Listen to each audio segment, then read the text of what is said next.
Imagine walking through a quiet patch of woods on a cold February afternoon. You aren't expecting to find anything unusual. Maybe a few abandoned bottles, broken branches, old tires dumped along the roadside. Instead, hidden beneath a worn blanket, you discover a small cardboard box. Inside is the body of a young child. No missing persons report matches him. No one comes forward to claim him. No fingerprints reveal his identity. No clues explain who he is or how he got there. For more than 60 years, detectives would call him only one name: the boy in the box. His face appeared on wanted posters, not because he was a suspect, but because police desperately hoped someone, somewhere, would recognize him. Millions of people saw his photograph. Thousands of leads poured in, yet the mystery only grew deeper. Who was this little boy? Who had left him alone in the woods? And why did nobody seem to be looking for him? This is one of the most heartbreaking cold cases in American history, a mystery that haunted investigators for generations before modern science finally uncovered part of the truth. But even today,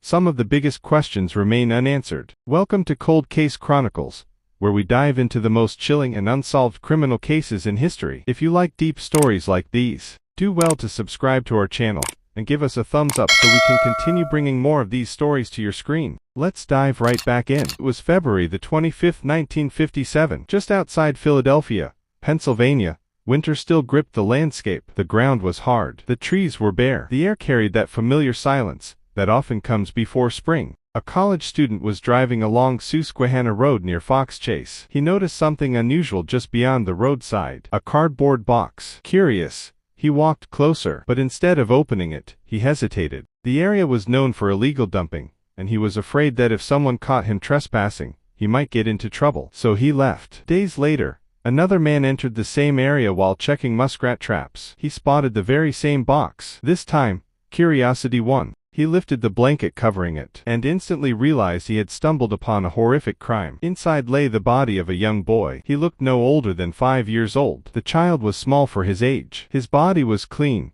but showed signs that suggested he'd suffered before his death. Authorities were called immediately. Within minutes, police cars, detectives, photographers, and medical examiners surrounded the scene. The investigation had begun. At first, investigators believed identifying the boy would be simple. Surely someone would recognize him. After all, children don't simply disappear without anyone noticing. Police carefully documented every detail. The boy had light brown hair, brown eyes. He measured just over 3 feet tall. He weighed around 30 pounds. There were small scars on his body. His hair appeared to have been recently cut. The clothing he should have been wearing was missing. Instead, he had been wrapped carefully in a plaid blanket before being placed inside the cardboard box. That box itself became one of the earliest clues. Investigators traced it to a bassinet that had been sold through a department store. Unfortunately, thousands of identical bassinets had been manufactured. The trail ended almost immediately. Philadelphia police knew they needed help. Photographs of the boy were distributed across the country. His image appeared in newspapers, on television, inside post offices, at police stations, even on billboards. The message was simple: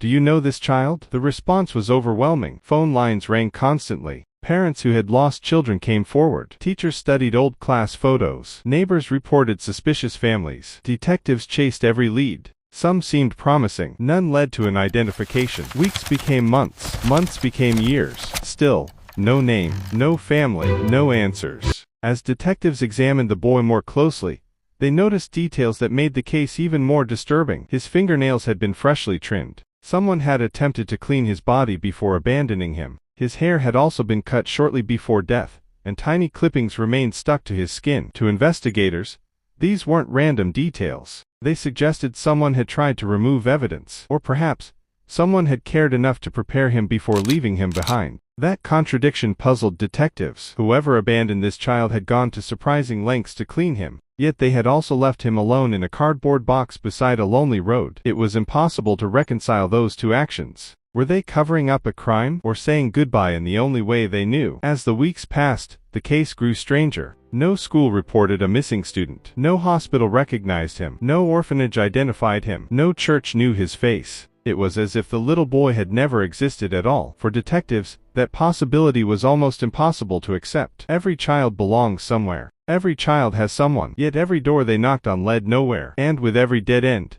the mystery deepened. By the 1990s, the investigation had gone cold. More than 3 decades had passed since the little boy's body was found, Many of the original detectives had retired. Some had died. The evidence had been boxed up, archived, and passed from one generation of investigators to the next. To the public, the case seemed impossible to solve. But then, a woman came forward with a story that would reignite the investigation and divide opinions for decades. For years, the woman remained anonymous. Police referred to her only as M. She claimed she had carried a terrible secret since childhood. According to her account, her abusive mother had secretly purchased a young boy. The child, she said, had been kept inside the family's home and subjected to horrific abuse. M.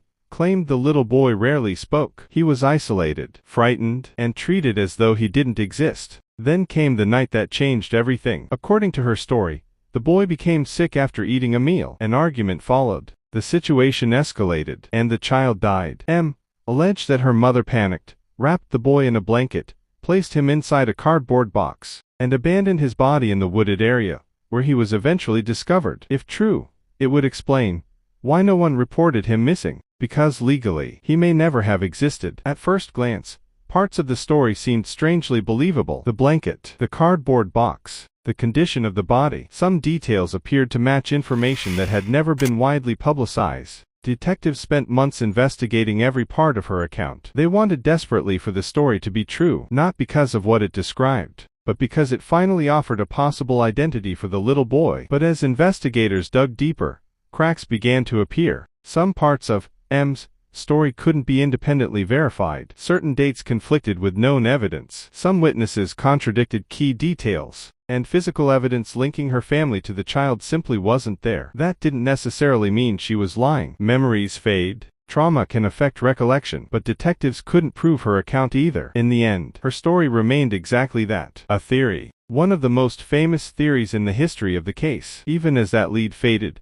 something remarkable happened. By the early 2000s, forensic science had advanced dramatically. DNA technology had improved. Techniques that were impossible in 1957 were now routine. Cold case investigators reopened old evidence. Items preserved for decades were carefully re-examined using modern methods. Every hair, every fiber, every biological sample. Alas, a revolutionary new technique was about to change cold case investigations forever. A method capable of finding relatives separated by generations, using nothing more than DNA. After 65 years, the little boy was finally about to get his name back. In December 2022, the Philadelphia Police Department held a press conference. For the first time in 65 years, the boy in the box was no longer just a case file. He had a name, Joseph Augustus Zarelli. The announcement stunned the nation. For decades, people had wondered whether the boy would ever be identified. Now, after 65 years, investigators had finally restored one of the things that had been taken from him, his identity. It was an emotional moment. Some detectives who had worked the case never lived to see it. Others watched with tears in their eyes. Their promise had finally been kept. Investigators revealed that they had identified members of Joseph's biological family. However, many of the key people connected to the case had died decades earlier. That made reconstructing the full story incredibly difficult. But today, investigators are confident about one crucial fact. The child found in 1957 was Joseph Augustus Zarelli. That conclusion is supported by DNA analysis and genealogical research. His identification ended one of the longest-running mysteries in American criminal history. But authorities have never publicly named a suspect. No one has been charged with Joseph's death, and investigators have not released all of the evidence they possess,